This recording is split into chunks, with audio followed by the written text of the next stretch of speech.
got back from Thailand after 2 months sitting on beaches and drinking tiger beer, and sort of knew that my love, I've always had a love of sport. I was told, and back when I went to university, mum was always like, do a business degree because it'll always be more worthy than a sports science degree, which is what I wanted to do, because back then you came out and the only real roles were either, there was very few roles as a sports scientist, even for teams.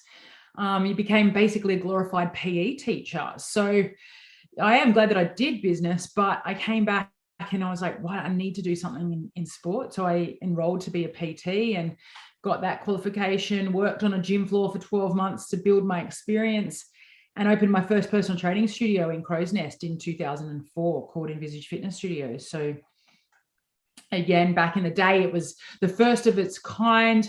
You only really had your big gym models back then. I don't think Vision was even born. It was just a PT studio. There was no gym classes. There was no exercise equipment that you could come in and use. It was just to conduct PT sessions.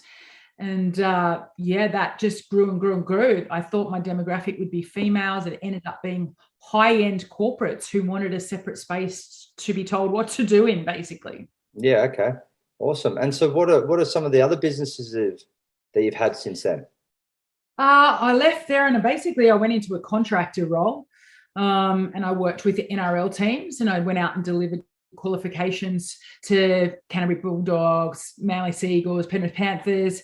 And off of the back of that, I then developed an unsuccessful, failed website called Global Lip Service, which is when I met you on Bondi Radio. I launched this website. It was like the TripAdvisor for gyms in Australia. So you could go in and you could search for a gym around you. You could see their reviews, their photos, they'd link you to their social pages, and it failed miserably. It failed, but so why did it fail?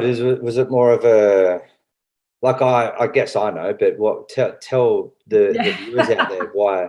You heard the pains of it as it was failing. Yeah.